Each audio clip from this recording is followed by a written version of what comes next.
back. Welcome to a new video and welcome to another wonderful product of nature. Today's product is tasty. We usually relate it to the Christmas season. It's a nut, but it's a very special nut. Let's talk about chestnuts.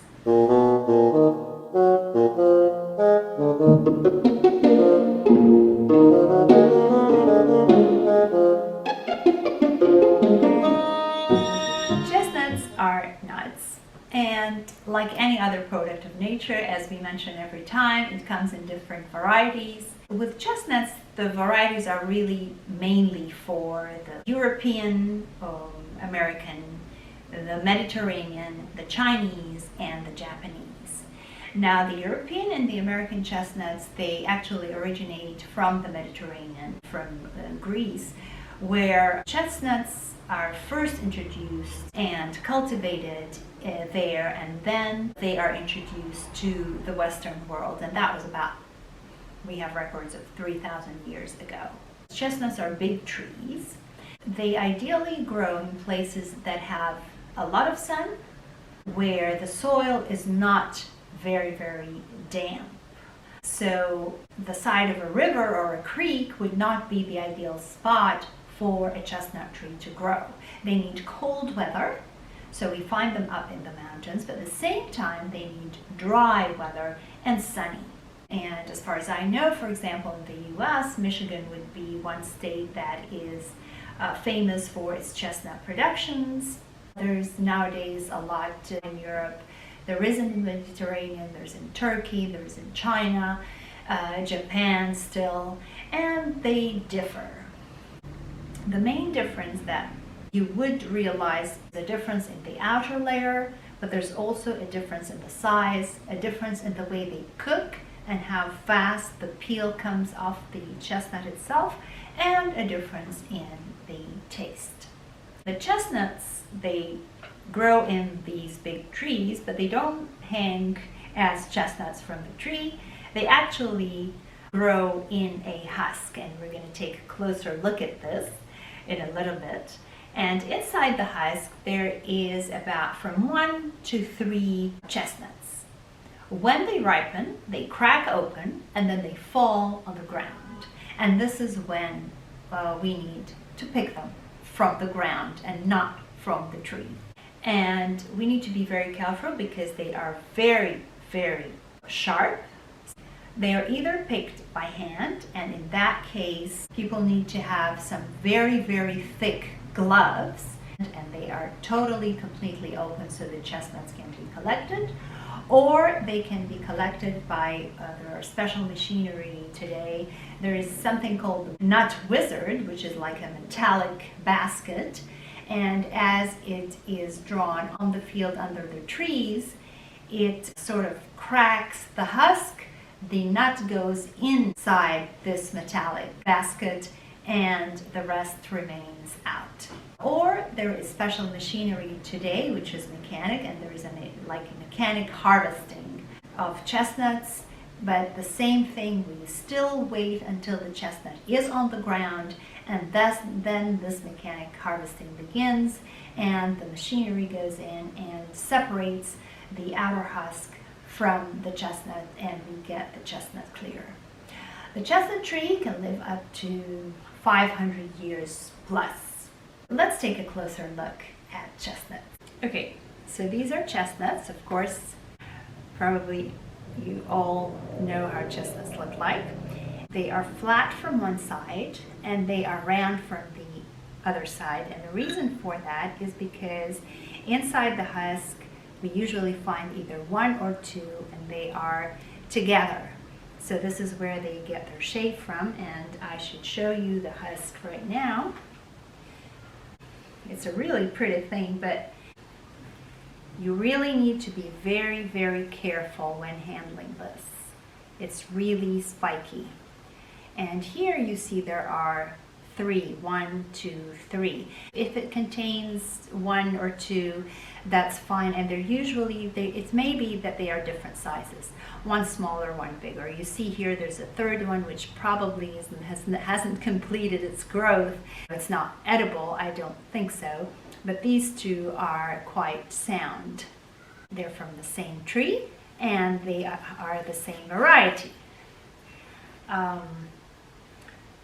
Now, chestnuts can come from different varieties. So we have, it could be that there is a smaller chestnut and a bigger chestnut. It's very difficult to recognize the variety. It's not like other fruits or vegetables, or where you can really tell. For example, when we spoke about cinnamon, which is a spice, and you could see the difference in quality from one variety to the next. The difference in the variety you will see when you want to peel them and when you want to cook them and when you eat them. That's when you see the difference. So now, chestnuts are nuts. Do they have the same nutritional value like any other nut? Is there anything special about them? Chestnuts are nuts, but there is something very special about these nuts. Usually when we think of nuts, we think that they have a high content of fat, and this is why they are categorized in the fat group. But chestnuts really have a much higher content of starch, carbohydrates, and a less content of fat. Their content of fat is very low. And calorie-wise, I can't say that there is a big difference, but for example, 5 chestnuts would have about 100 calories, which is not that bad because chestnuts are large nuts. They're not like almonds or pistachios that are smaller. They're large, and for their size, they're pretty good in calories. Now, other than that, of course, they contain many nutrients. Now, one specific nutrient which is characteristic of chestnut is folate. And folate is more a characteristic of fruits and vegetables and greens, and less characteristic of nuts. And another nutrient is manganese. Manganese is characteristic of the chestnut, and it's very good for bone health. It improves the bone density and it prevents bone loss. It also contains other nutrients like vitamin C, potassium, copper, a complex of Bs. It's very good for digestion, for the gut.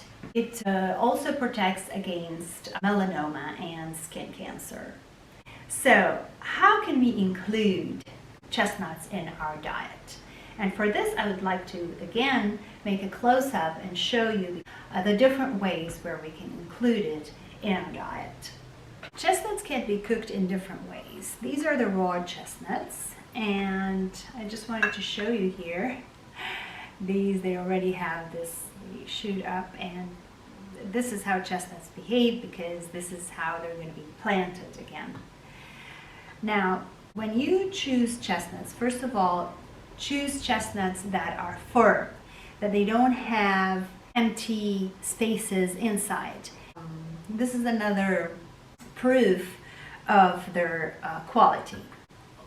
Before cooking, you need to score them, and the best way to score them is from the side, not from the side that they are flat. You score them on this side all the way from the left to the right. You can do that with a pair of scissors, with a knife. Be careful, just you lay it flat on a table and you score it with a pair of scissors. That's my easy way. So you see that they have cracked, because when it's cooked it will expand. So we need first of all to score it, to crack it before we start cooking it. Now, a key thing about chestnuts is that they need to be damp in order to cook easy and so they won't trouble you a lot. So the way to do that is to soak the chestnuts in water for at least 2 hours before you roast them, or even before you boil them. For whatever use, soak them so that they can absorb water and there is enough humidity there, and then they're easier to peel. You soak them for 2 hours, you drain them, you pat them dry after you take them out of the water, you pat them dry, and then you place them in a pan. In a preheated oven, roast them for about 20 minutes at 175 to 180 degrees centigrade or 350 Fahrenheit. After the 20 minutes, you turn the heat up to 425 or 220 centigrade, and then you roast them for 10 to 15 minutes more. They turn golden brown. This one like completely opened while being roasted. They were turned golden brown. There is a golden color to it. You take them out, you put them in a bowl, you cover them again with a damp towel for 15 minutes. That's going to help you a lot with peeling them. And then they should be very easy to peel, and they will also stay warm. Another way is to boil them. After you soak them, you put them in water, you boil them for 40 to 45 minutes until cooked. You take them out, and the cooked chestnuts are very soft. Roasted chestnuts are crunchy. The boiled are soft. They're quite soft. The cheval. Of course, chestnuts, they could be eaten raw because they are nuts, but it's best to cook them. It's best for our digestive tract to cook them, but also they bring out this more sweet and intense flavor when they are cooked. A third thing that you can do is to cook them slightly so that you can store them for future use. And the way to do that is after you soak them, take them out, you put them in boiling water, and you let them boil for about 2 minutes. You drain them, you pat them dry again, and then immediately transfer them into a hot skillet. The cut side up, you cover them and you cook them for about 30 to 60 seconds. During those 30 to 60 seconds, a lot of them will crack open. Take them out, leave the rest until they crack open as well, and then you remove them, take them off the heat, transfer them into a towel for a few seconds again, and then you peel them while they are still hot. Use a pair of gloves, cooking gloves, or whatever you need because they're going to be hot, and they should peel fairly easily. They will still be raw inside, but you can use them in different recipes for future use, because if you let chestnuts as they are, they're going to shoot, and then they're going to be, for planting purposes. Another very nice thing that we do with the chestnuts is the so-called marron glacé.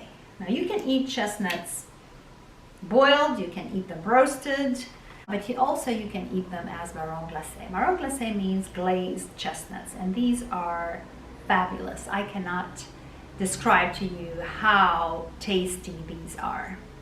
They are boiled in syrup. So if you have them preserved as we described, you take them and you can have a syrup of 1:1, 1 sugar, 1 water, and you boil them in there, and you have glazed chestnuts, which are really gorgeous. They can either be eaten plain like this, or they can be added in pastry recipes. Now, chestnuts, they can also be ground into powder, and the powder used to make all kinds of doughs. And even though we know nowadays that the outer layer is of no use, there have been times where people were sort of forced to use it. There have been recorded in history in periods of famine and periods of hunger where people used to get not only the chestnut but also the outer layer, dry it and grind it into powder and use it as flour in times where the flour was nowhere to be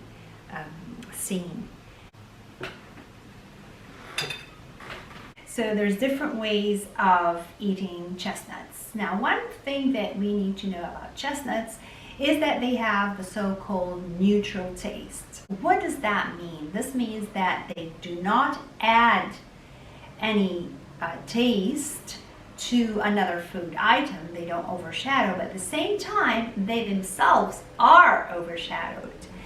So the best way to eat chestnuts is just enjoy chestnuts as they are. If you include chestnuts in recipes, okay, if you use it in like stuffings, for example, with rice, when you bite on the chestnut, then you have the taste of the chestnut. But if you use them in recipes like desserts, with cakes, or if you add it to just chocolate, immediately you see that you don't taste the chestnut anymore as a chestnut.